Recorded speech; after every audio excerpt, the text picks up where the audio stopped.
दुनिया की सबसे अधिक उम्र की महिला 122 वर्ष की है, लेकिन भारत के अंदर 124 वर्ष की मिंटा देवी पहली बार वोट डालने के लिए अप्लाई कर रही है और चुनाव का हिस्सा होना चाहती है। नमस्कार, मैं शुभम मलिक। इस देश में राजनीतिक आरोप प्रत्यारोप का इतिहास पुराना रहा है और शायद उससे लोकतंत्र को मजबूती भी मिलती हो, लेकिन पहली बार इस देश के इतिहास में आरोप चुनाव आयोग पर है और चुनावी गड़बड़ियों पर है।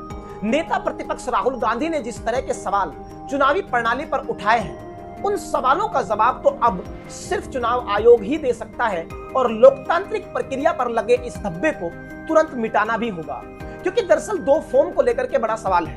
पहला फॉर्म 6, जिसके तहत नया वोटर पहली बार वोट डालने के लिए अप्लाई करता है, और यकीन जानिएगा हैरत इस बात की है कि जिस नए वोटर को 18 वर्ष का होना था, वहां 18 वर्ष की जगह वर्ल्ड रिकॉर्ड बनाते हुए 124 वर्ष की मिंटा देवी अप्लाई कर रही है कि मुझे भारतीय लोकतंत्र की चुनावी प्रक्रिया का हिस्सा बनना है। उसी फॉर्म 6 के तहत शकुन रानी, जिसकी उम्र 70 वर्ष है, वो भी अप्लाई कर रही है, और न सिर्फ अप्लाई करती है बल्कि वोट बनवाने के बाद 2 बार वोट डालती भी है। ये सवाल तो बड़े हैं।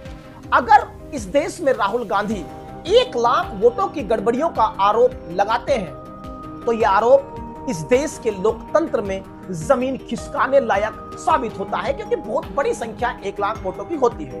और अगर आप इसका आकलन करना चाहते हैं तो 1 लाख वोट कितनी होती है, इसका अंदाजा इसलिए लगा लीजिए कि जयपुर विलेज की जो सीट है लोकसभा की, उसमें हार जीत मात्र 1600 वोटों से हुई है।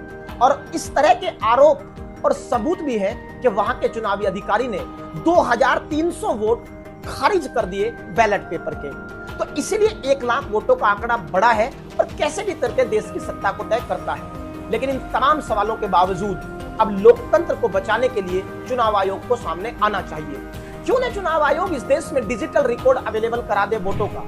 इस देश में कौन बही खाता पकड़ाएगा कि इतना ऊंचा बही खाता चुनाव आयोग पकड़ा रहा है, और कौन यकीन कर पाएगा कि डिजिटल युग की क्रांति का जनक भारत आज डिजिटल वोटर लिस्ट देने में कतरा रहा है। तो ये तमाम सवाल बड़े होते जा रहे हैं। उससे पहले कि ये बड़े हो जाएं, चुनाव आयोग को सामने आना चाहिए और एक एक बात को स्पष्ट रूप से बताना चाहिए, ताकि इस देश के लोकतंत्र में जान जिंदा रहे और ये प्यारा भारत लोकतंत्र को इसी तरह जीता रहे। Thank you.